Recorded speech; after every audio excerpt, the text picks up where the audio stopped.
ఇవాళ silver related గా పెద్ద డ్రామానే జరిగింది. అండ్ భారీగా ఈ వెండి పెరుగుతుండేసరికి చాలా యుఫోరియా కూడా మార్కెట్ లో క్రియేట్ అవుతుంది కదా. సిల్వర్ 4 లక్షలకు వెళ్ళిపోతుంది, 7 లక్షలకు వెళ్ళిపోతుంది. ఇష్టం వచ్చినట్టు ఒక నెరేటివ్ మార్కెట్ లో బిల్డ్ అవుతుంది కదా. దీని గురించి ఫస్ట్ మాట్లాడుకుందాం. తర్వాత US president Trump Russia president Putin తో కాల్ లో మాట్లాడారు 2 గంటల దగ్గరగా. తర్వాత జెలెన్స్కీ యుక్రెయినియన్ ప్రెసిడెంట్ తో ఫ్లోరిడాలో మీటింగ్ ని ఏర్పాటు చేసుకున్నారు. ఇది చాలా important. Russia Ukraine crisis end అవుతుంది అన్నప్పుడు గోల్డ్ అండ్ సిల్వర్ కొంత పడ్డాయి, అవ్వట్లేదు అన్నప్పుడు మళ్ళీ పెరిగాయి. ఇప్పుడు ఎండ్ అయిపోతుందని ఇలా మళ్ళీ సినారియోస్ మార్కెట్ లో డెవలప్ అవుతూ ఉన్నాయి. దీనికి ఎలా రియాక్ట్ అవుతాయి, గోల్డ్ సిల్వర్ ఎలా రియాక్ట్ అవుతాయి అనేది పక్కన పెడితే రష్యా యుక్రెయిన్ క్రైసిస్ ఎండ్ అవడం జియో పొలిటికల్ గా కూడా ఒక కీ రోల్ ప్లే చేస్తుంది. కాబట్టి దీని గురించి మాట్లాడుకుంటూ నెక్స్ట్ 3 డేస్ ఎందుకు మార్కెట్ లో చాలా ఇంపార్టెంట్ అండ్ ఉంటున్న ఈవెంట్స్ ఏంటి, మన మార్కెట్ రిలేటెడ్ గా ఉంటున్న డేటా, ఇంపార్టెంట్ మార్కెట్ యాక్టివిటీని మాట్లాడుకుంటూ ఇవాల్టి మన వీడియోని ఎండ్ చేద్దాం. Hello friends, welcome to day trader Telugu.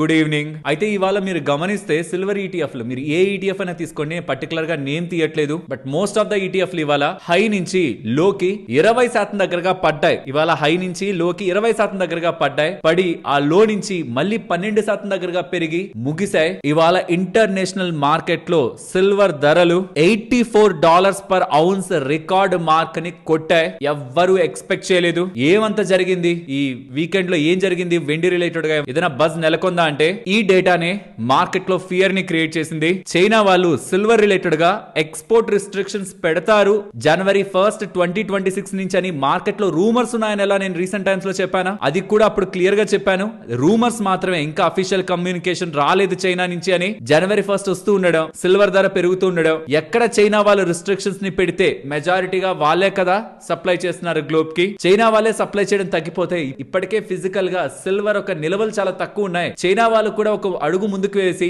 మనం ఎందుకు ఈ సిల్వర్ ని ఎక్స్పోర్ట్ చేయాలి, మన దగ్గరే పెట్టుకోవచ్చు కదా, చాలా వరకు ఎక్స్పోర్ట్ చేస్తున్న వాళ్ళపైన రిస్ట్రిక్షన్స్ పెడదాం, మన దగ్గర నుంచి అనుమతి తీసుకుంటేనే ఎక్స్పోర్ట్ చేసేలా విధి విధానాలని తీసుకొద్దామని చైనా వాళ్ళు భావిస్తున్నారు అనేసరికి ఇది ఎప్పటి నుంచో మార్కెట్ లో ఉన్నదే, ఓవర్ నైట్ వస్తున్నది కాదు. బట్ ప్రాబ్లం ఏంటంటే న్యూస్ ఛానల్స్, ఈ ఫైనాన్షియల్ ప్లాట్ఫామ్స్ చేతుల్లో ఉంటుంది దేన్ని పంప్ చేయాలని. చైనా రిలేటెడ్ గా silver speculation few days back కూడా మనం ఛానల్లో మాట్లాడుకున్నాం. మీరే చూడండి, 1662 మార్కెట్ అనాలిసిస్ వీడియోలో, అది ఎప్పుడు చేసింది, డిసెంబర్ 17వ తేదీ చేసిన వీడియోలో, సిల్వర్ మే సోర్ ఫర్దర్, ఇంకా సిల్వర్ పెరిగే అవకాశం ఉంది బికాస్ చైనా జనవరి 1న ఎక్స్పోర్ట్ క్రబ్స్ ని తీసుకురావాలనే ఆలోచనలో ఉంది. తీసుకురాలేదు, అక్కడే మెన్షన్ చేశాను, అఫీషియల్ కాదు, ఆలోచనలో ఉందనే రూమర్స్ మార్కెట్ లో ఉన్నాయి. అప్పుడు 2 లక్షల కిందుంది వెండి. ఈవెన్ అక్కడే కాదు, దానికి ముందు చేసిన వీడియోలో కూడా అది ఆల్మోస్ట్ డిసెంబర్ 11వ తేదీ చేసింది, అప్పుడు ఇంకా వెండి కిందే ఉంది. అప్పుడు కూడా మార్కెట్ లో ఈ చైనా కొత్తగా ఎక్స్పోర్ట్ కంట్రోల్ సిల్వర్ రిలేటెడ్ గా 2026 బిగినింగ్ లో ఇంపోర్ట్ చేస్తుందన్న రూమర్స్ మార్కెట్ లో ఉన్నాయని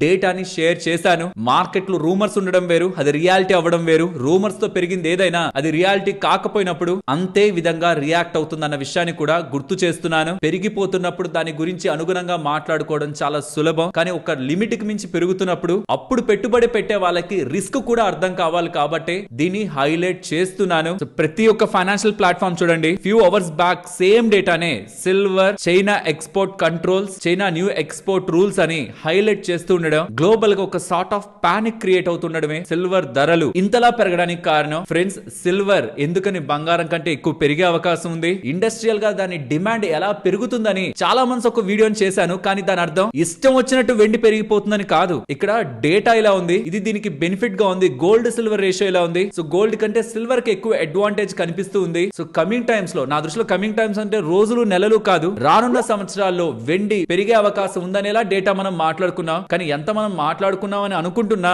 ఇంతలా పెరిగిపోవడం అనేది ఇండస్ట్రియల్ మెటల్ కి మంచిది కాదు. ఎందుకంటే అది వేరియస్ ఇండస్ట్రీస్ లో వాడుతారు. అండ్ గుర్తుంచుకోండి, మెటల్స్ తో 2 రకాల యూజెస్ ఉంటాయి, store value, commodity value. Store value అంటే దాని అవసరం ఉన్నా లేకపోయినా దాన్ని నిలవలుగా పెట్టుకొని ఆనందించడం. అది బంగారానికి మాత్రమే 100% ఉంటుంది, వెండికి ఉంటుంది కానీ దానికంటే తక్కువ.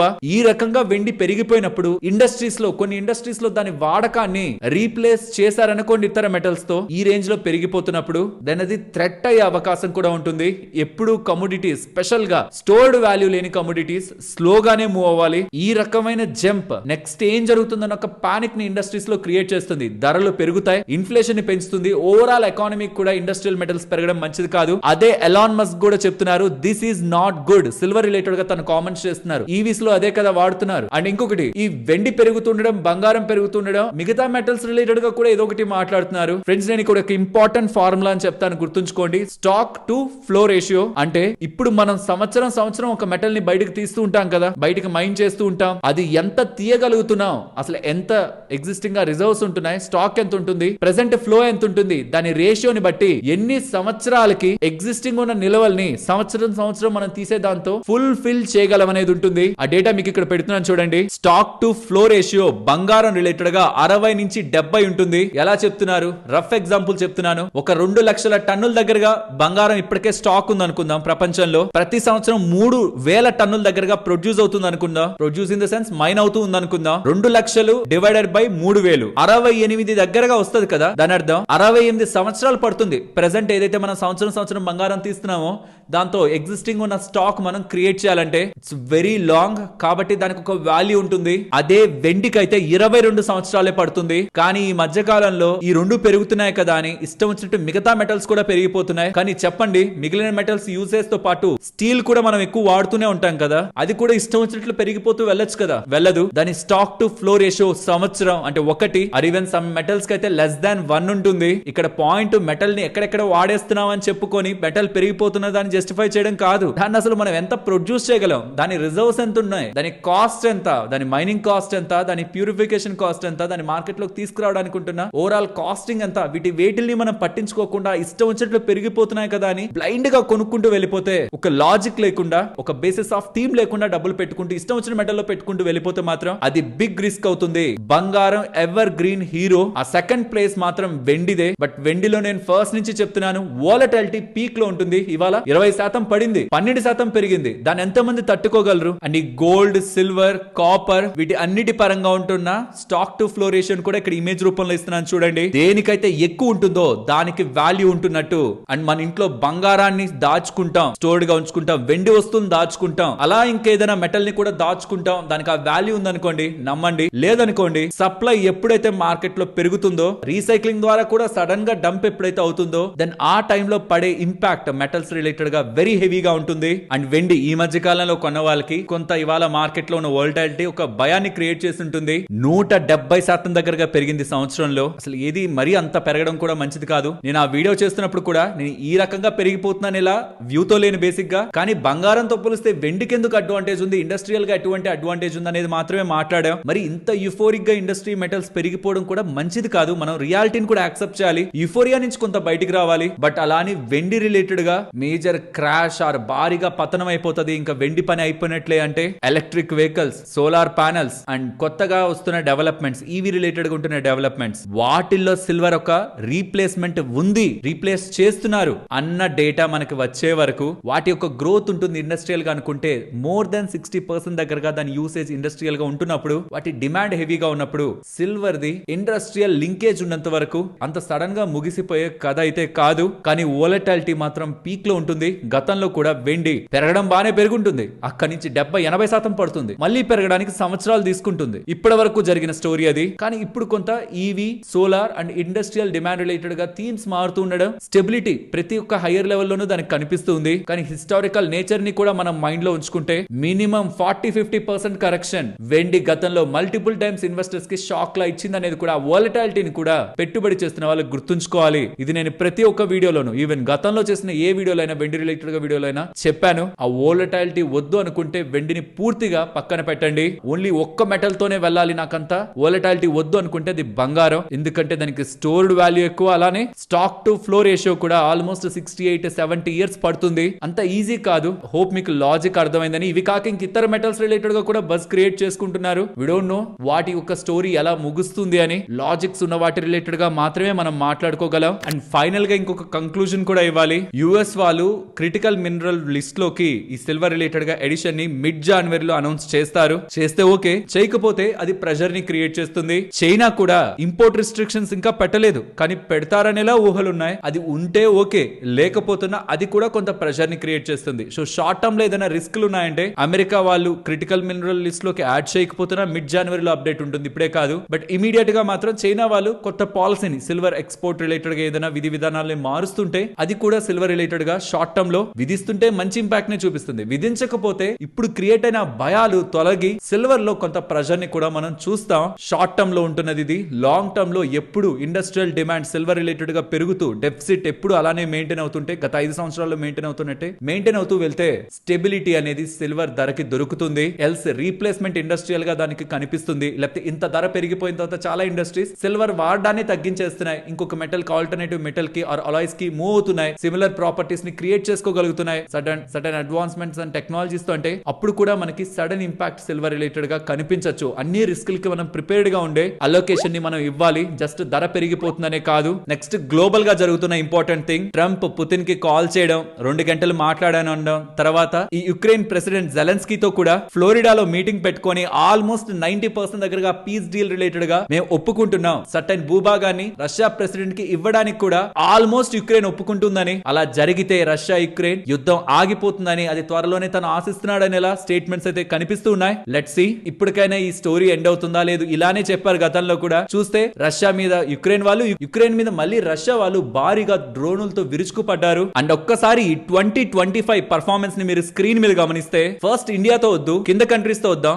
యూరోప్ సుమారుగా 20% దగ్గరగా పెరిగింది. UK markets, German markets and pan European markets అన్ని స్ట్రాంగ్ గా పెరిగాయి. ఏషియాలో చూస్తే సౌత్ కొరియా 70% పెరిగింది 2025లో. హాన్సెంగ్ హాంకాంగ్ కు సంబంధించిన మార్కెట్ 32%, నిక్కై జపాన్ కి సంబంధించిన మార్కెట్ 29%, షాంఘై చైనాకు సంబంధించిన మార్కెట్ 21% స్ట్రాంగ్ గా పెరిగాయి. యుఎస్ఏ కి సంబంధించి S&P 500, Nasdaq and Dow Jones average గా 17-18% దగ్గరగా పెరిగాయి. What about India? అది ఇప్పుడు టాప్ లో ఉంటుంది. స్మాల్ క్యాప్ 7% దగ్గరగా పడింది, మిడ్ క్యాప్ 5% పెరిగింది, నిఫ్టీ 9.7% దగ్గరగా పెరిగింది. కాబట్టే మనకి మెజారిటీ ఆఫ్ పోర్ట్ఫోలియోస్ ఇంకా పాజిటివ్ లో ఉండవు బికాస్ ఆఫ్ స్మాల్ క్యాప్ 7% పడ్డం కారణంగా. దీనికి ప్రధానమైన కారణం నెంబర్స్ రిలేటెడ్ గా ఏవైతే వాల్యుయేషన్స్ లో అవి ట్రేడ్ అవుతున్నాయో దాన్ని జస్టిఫై చేయలేకపోతుండడం నెంబర్ 1. నెంబర్ 2, ఏ రిలేటెడ్ గా గ్లోబల్ గా స్ట్రాంగ్ గా బజ్ ఉంటుండేసరికి ఎఫ్ఐఎస్ ఒక సెల్లింగ్ ఎక్కువ అవడం. నెంబర్ 3, మన రూపీ రికార్డ్ స్థాయిలో లోని కొడుతూ ఉండడం. ఫర్దర్ గా ఎఫ్ఐఎస్ సెల్లింగ్ ని పెంచుతూ ఉండేసరికి ఓవరాల్ మార్కెట్ లో స్పెషల్లీ స్మాల్ క్యాప్ లో మనకి సెల్లింగ్ అయితే పెరిగింది. దీన్ని సాల్వ్ అవ్వాలంటే నెంబర్స్ బాగా రావాలి, బట్ అది మన కంట్రోల్లో లేదు. యుఎస్ డీల్ జరగాలి ఇండియాతో, బట్ అది కూడా నాకు ఎందుకో ట్రంప్ రిలేటెడ్ గా హోప్స్ చాలా తక్కువ ఉన్నాయి. ఫైనలీ గవర్నమెంట్ చేతిలో నుంచి ఏదైనా ట్యాక్స్ అడ్వాంటేజ్ వస్తే, అదేమైనా ఎఫ్ఐఎస్ ని ట్రిగ్గర్ చేస్తే మార్కెట్ లో బయింగ్ కనిపించవచ్చు. ఆర్ ఈ కంపెనీస్ అన్నిటికీ కూడా ఏదైనా మంచిగా బెనిఫిట్స్ గవర్నమెంట్ రూపంలో ఇప్పుడే బడ్జెట్ లో ఏదైనా వినిపిస్తే, ట్యాక్స్ రూపంలోనా లేకపోతే ఇన్సెంటివ్స్ రూపంలోనా, ఏదైనా ఒక ఇండస్ట్రీ వైడ్ ఫోకస్ ఏదైనా గవర్నమెంట్ చేస్తున్నా, అది కూడా కంపెనీస్ ఒక నెంబర్స్ ని ఇంప్రూవ్ చేసినా, కన్సంప్షన్ ఇంప్రూవ్ చేయడానికి, మిడిల్ క్లాస్ ఒక కొనుగోలు శక్తిని పెంచడానికి ప్రభుత్వం చర్యలు తీసుకుంటున్నా, అవి కూడా కంపెనీ నెంబర్స్ ని పెంచుతాయి. కాబట్టి బడ్జెట్ ఇస్ స్మాల్ హోప్. అక్కడ కూడా గవర్నమెంట్ నుంచి ఏం రాలేదు అనుకోండి, ట్యాక్స్ పరంగా benefits specially LTCG, STCG or STT or అవి పక్కన పెట్టిన ఇన్సెంటివ్స్ ని ఈ కంపెనీలకు ఇవ్వడంలో కానివ్వండి, ఆ మిడిల్ క్లాస్ రిలేటెడ్ గా కొనుగోలు శక్తిని పెంచడంలో కానీ ఏదో ఒక రూపంలో గవర్నమెంట్ వర్క్ చేస్తున్నా, అది కూడా ఎఫ్ఐఎస్ ఒక బయింగ్ ని మార్కెట్ లో పెంచుతుంది అనేది మనం అర్థం చేసుకోవాలి. ఇఫ్ ఏం ఇది జరగలేదంటే బడ్జెట్ లో, దాని అదొక నిరుత్సాహం మార్కెట్ కి మిగులుస్తుంది.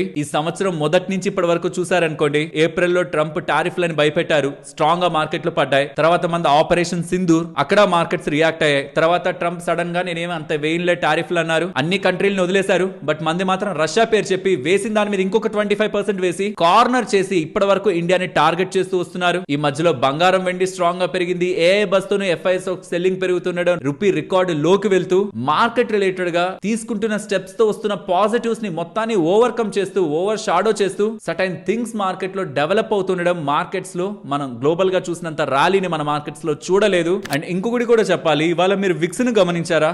6% దగ్గరగా విక్స్ పెరిగింది. ఈ బంగారం వెండి కూడా ఆల్ టైమ్ హైస్ లోకి వెళ్తూ ఉన్నాయి. యూజువల్ గా బంగారం వెండి పెరగడం ఇన్వెస్ట్ చేసిన వాళ్ళకి మంచిదే, కానీ ఈక్విటీ మార్కెట్స్ యూజువల్ గా భయపడుతుంటాయి, అంటే ఏం జరగబోతుందని, ఇవి ఇంతలా పెరుగుతున్నాయని. కానీ ప్రతిసారికి ఈసారికి ఒక తేడా ఉంది.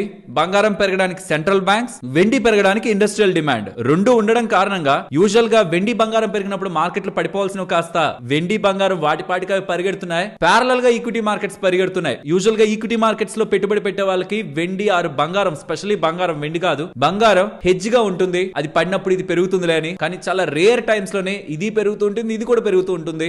గ్లోబల్ గా అయితే స్ట్రాంగ్ గా equity markets, gold and silver మంచిగా పెరిగాయి. కానీ మిడ్ జనవరిలో యుఎస్ రిలేటెడ్ గా క్రిటికల్ మినరల్ లిస్ట్ లోకి సిల్వర్ ఉంటుందా లేదా అనే ఒక అప్డేట్, అండ్ చైనా రిలేటెడ్ గా సిల్వర్ ఎక్స్పోర్ట్స్ పరంగా రెస్ట్రిక్షన్ ఉంటుందా లేదా అనే ఒక క్లారిటీ సిల్వర్ ధరకి ఇంపార్టెంట్ ఇంపార్టెంట్ అని గుర్తుంచుకోవాలి. గోల్డ్ కి దానికి సంబంధం లేదు. ఆ లెవెల్ వోలటాలిటీ గోల్డ్ లో మనకు కనిపించడం చాలా రేర్, అన్లెస్ సెంట్రల్ బ్యాంక్ లో ఏదో ఒక బ్యాంక్ వచ్చి బంగారాన్ని మేము అమ్ముతున్నాం అని చెప్తే తప్పించి అది ఈ మధ్య కాలంలో జరగలేదు. కొంటున్నారు తప్పించి అమ్మడం జరగలేదు. And strong central bank activity ఏదున్నా అదే మీతో షేర్ చేస్తాను. బట్ విక్స్ ఇవాళ 6% పెరిగింది. మార్కెట్ ఏం పెద్దగా పడిపోకపోయినా విక్స్ 6% దగ్గరగా పెరిగింది. దాన్ని హైలైట్ చేసుకోవాలి. అండ్ ఏదైనా ఈవెంట్స్ ఉన్నాయా అంటే 31st మనకి జాబ్లెస్ క్లెయిమ్స్ డేటాతో పాటు, అమెరికాకు సంబంధించి జాబ్లెస్ క్లెయిమ్స్ డేటా పాటు అక్కడ యుఎస్ ఫెడ్ వాళ్ళు ఉన్నారు కదా, వాళ్ళ గత మీటింగ్ ఒక మినిట్స్ అప్డేట్ అవుతాయి. ఇది మైండ్ లో గుర్తుంచుకోండి. అండ్ నెక్స్ట్ 3 days ఇంపార్టెంట్ అన్నా. ఇప్పుడు కూడా మనకి మార్కెట్ లో చాలా లో వాల్యూమ్స్ తో డేటా ఉంది. గతంలో ఏదైతే ఎఫ్ఐ డేటాని పట్టించుకోవద్దన్నాను, వాల్యూమ్స్ చాలా సిగ్నిఫికెంట్ గా లోగా ఉన్నాయి. యూజువల్ గా జరగాల్సిన ట్రేడ్ కి 50%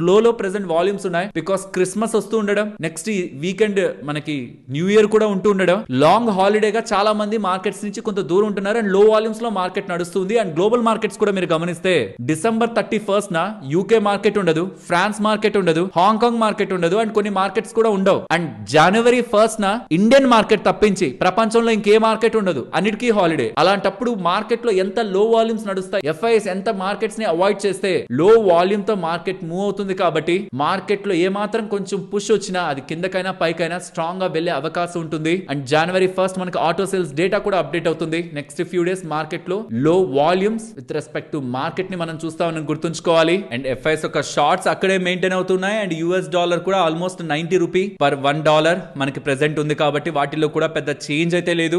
మార్కెట్ 25,700 కిందకి వెళ్ళనంత వరకు పానిక్ అవ్వాల్సిన అవసరం లేదనేది నేను గతంలో మల్టిపుల్ టైమ్స్ మాట్లాడాను. సేమ్ థీమే మార్కెట్ లో పైకి కిందకి అలాంటి జోన్ లో మూవ్ అవుతుంది తప్పించి ఓ డైరెక్షన్ అయితే మార్కెట్ తీసుకోవట్లేదు. ఫ్రెండ్స్, ఇలా మార్కెట్ లో ఉంటున్న మొత్తం డేటాని కంబైన్ చేస్తూ ఇలా వీడియో మీ ముందుకు తీసుకురావడానికి మేము ఎఫర్ట్స్ పెట్టామని మీరు అనుకుంటే, ఇందాక షేర్ చేసిన కంటెంట్ అంతట్లో వాల్యూ ఉందని మీరు అనుకుంటే వీడియోని ఒక లైక్ చేస్తూ పెడుతున్న ఎఫర్ట్స్ ని ఎంకరేజ్ చేయండి. ఫ్రెండ్స్, ప్రీవియస్ మన మార్కెట్ అనాలిసిస్ వీడియోలో డిఫెన్స్ అక్విజిషన్ కౌన్సిల్ వాళ్ళు రాజ్నాథ్ సింగ్ గారి నేతృత్వంలో భారీగా ఆర్డర్స్ ని ఇవ్వబోతున్నారు డిఫెన్స్ రిలేటెడ్ గాని మార్కెట్ లో ఉంటున్న అప్డేట్ గురించి మాట్లాడుకున్నాం. దీని రిలేటెడ్ గా డిఫెన్స్ అక్విజిషన్ కౌన్సిల్ వాళ్ళు బిగ్ అనౌన్స్మెంట్ నే చేశారు. దీంతోనే ఇవాళ మీకు మిదాని గాని ఇంకొన్ని డిఫెన్స్ స్టాక్స్ లో కానీ బజ్ అయితే కనిపించింది. కొన్ని షేర్లు పడ్డాయి. వాటి రిలేటెడ్ గా ఏదైనా డేటా ఉంటుంది అనుకుంటే వాటి రిలేటెడ్ గా అంత పెద్ద అప్డేట్స్ రాకపోతుండడం కొన్ని పడ్డాయి. బట్ కొన్ని మాత్రం ఇవాళ 10-15% దగ్గరగా పెరిగాయి. అందులో మిదాని ఉంది. ఇవాళ డిఫెన్స్ అక్విజిషన్ కౌన్సిల్ వాళ్ళు ఆల్మోస్ట్ 79,000 కోట్లకు సంబంధించిన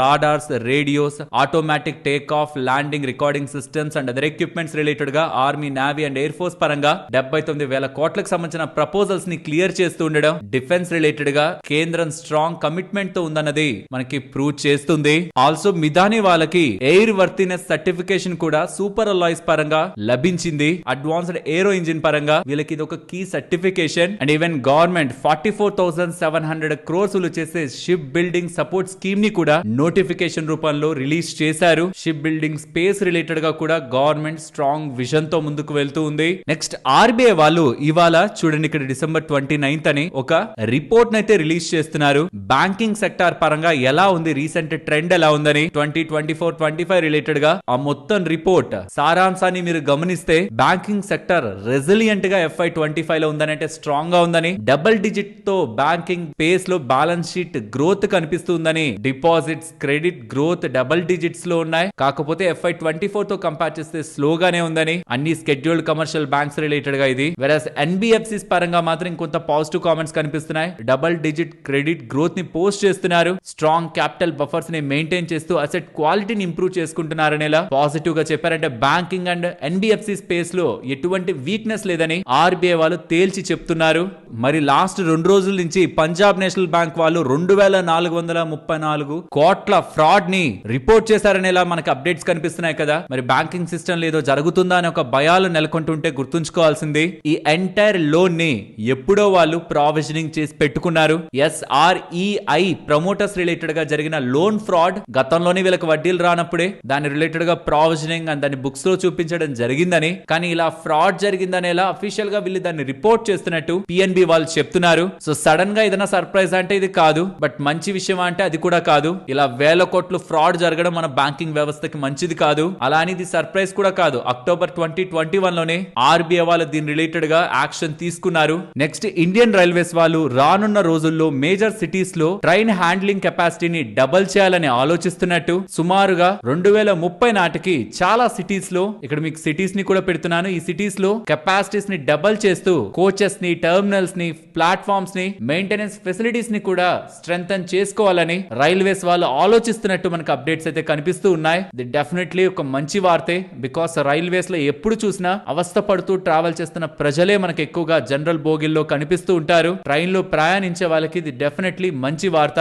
సోలార్ వరల్డ్ ఎనర్జీ సొల్యూషన్స్ వాళ్ళకి ఎన్టీపీసీ వాళ్ళ దగ్గర నుంచి, ఎన్టీపీసీ రిన్యూవల్ ఎనర్జీ వాళ్ళ దగ్గర నుంచి 725 crore 30 lakhs విలువ చేసే order 250 megawatt grid connected solar project related గా లభించింది అంటూ ఉండడం స్టాక్ కి వాళ్ళ ఇలా పెరిగింది. అండ్ ఇన్ఫోసిస్ వాళ్ళు వాళ్ళ ఎంప్లాయీస్ కి భారీ శుభవార్తనైతే చెప్తున్నారు. ఎప్పటి నుంచో ఎంట్రీ లెవెల్ ప్యాకేజీలు చాలా తక్కువగా ఉన్నాయి కదా, కానీ ఇన్ఫోసిస్ వాళ్ళు ఇప్పుడు ఎంట్రీ లెవెల్ ప్యాకేజెస్ ని 21 లక్షలు చేస్తున్నారు. అందరికీనా అంటే కాదు, బట్ ఫ్రెషర్స్ కే, కొత్త వాళ్ళకి, ఎక్స్పీరియన్స్ ఏం కాదు. డిజిటల్ స్పెషలిస్ట్ ఇంజనీర్ కి 7 lakh per annum, specialist programmer L1 లో ఉన్నప్పుడు అదొక స్టేజ్, లోయర్ స్టేజ్ లో ఉన్నప్పుడు 11 lakh, దానికి హైయర్ ఉన్నప్పుడు 16 lakh, దానికి హైయర్ ఉన్నప్పుడు 21 lakh per annum ఇవ్వబోతున్నట్టు ఐటీ ఉద్యోగులకి శుభవార్తనైతే చెప్తున్నారు. బట్ ఇదే ఫీల్డ్ లో ఉంటున్న వాళ్ళు ఇప్పుడు ఇన్ఫోసిస్ చేస్తున్న ఈ అప్డేట్ ఫ్రెషర్స్ కి ఎంత మేరకు ఉపయోగపడుతుంది అనేది ప్రాక్టికల్ గా ఇది అర్థం చేసుకున్న వాళ్ళు ఖచ్చితంగా కామెంట్ సెక్షన్ లో చెప్పండి. ఫ్రెండ్స్, ఇప్పుడు నేను షేర్ చేసిన డేటా మీకు వాల్యుబుల్ గానే అనిపించిందా?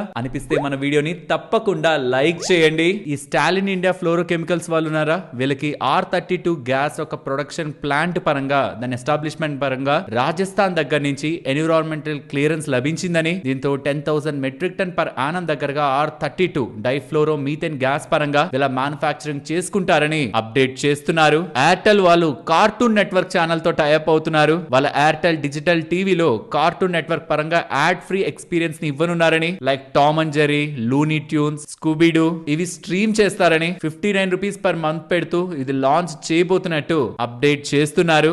90s కిడ్స్ కి స్కూబీడూ కానీ, టామ్ అండ్ జెర్రీ కానీ, లూనీ ట్యూన్స్ కానీ కార్టూన్ నెట్వర్క్ లో కొంత ఎక్కువగా కనిపించేవి. బట్ జెటెక్స్ లో పవర్ రేంజర్స్ కి కూడా ఒక సెపరేట్ ఫ్యాన్ బేస్ అయితే ఉండేది అప్పట్లో. ఎవరికైనా పవర్ రేంజర్స్ రిలేటెడ్ గా ఐడియా ఉంటే జస్ట్ మెన్షన్ చేయండి మీ ఫేవరెట్ షో ఏంటని. నెక్స్ట్ సిగాచి ఇండస్ట్రీస్ గురించి మాట్లాడుకోవాలి. ఈ కంపెనీ ఎండి అండ్ సిఇఓ అయిన అమిత్ రాజ్ సిన్హా రిలేటెడ్ గా గతంలో హైదరాబాద్ యూనిట్ లో జరిగిన ఫైర్ ఇన్సిడెంట్ గాను తనని రిమాండ్ లో తీసుకోవడం జరిగింది. జూన్ 30వ తేదీ వాళ్ళ హైదరాబాద్ ప్లాంట్ లో ఒక భారీ అగ్ని ప్రమాదం జరిగింది. అది చాలా మందిని ఇంపాక్ట్ చేసింది. దానికి గాను వీళ్ళ ఎండి సిఇఓ ని రిమాండ్ లో తీసుకున్నారనేలా అప్డేట్స్ కనిపిస్తూ ఉన్నాయి. బిఎల్ వాళ్ళకి 569 crores విలువ చేసే ఆర్డర్ లభించిందని ఎక్స్చేంజెస్ కి చెప్తున్నారు. ఇండియా పెస్టిసైడ్స్ కంపెనీ స్టాక్ ఇవాళ ఇంతలా పెరగడానికి కారణం సుమారుగా ఈ 2,000 కోట్ల మార్కెట్ క్యాపిటల్ ఉన్న కంపెనీకి ఆస్ట్రేలియా వాళ్ళ దగ్గర నుంచి ఫంగిసైడ్ అప్రూవల్ అయితే లభించింది. పెస్టిసైడ్స్ గా ఇది వాడుకోవచ్చు. ఇంటర్నేషనల్ మార్కెట్స్ ని టార్గెట్ చేస్తున్నారు, స్పెషల్లీ ఆస్ట్రేలియాని. దీని కారణంగా గ్లోబల్ గా వాళ్ళ ఎక్స్పోర్ట్స్ పెరిగి, గ్లోబల్ ఫుట్ ప్రింట్ పెరిగి,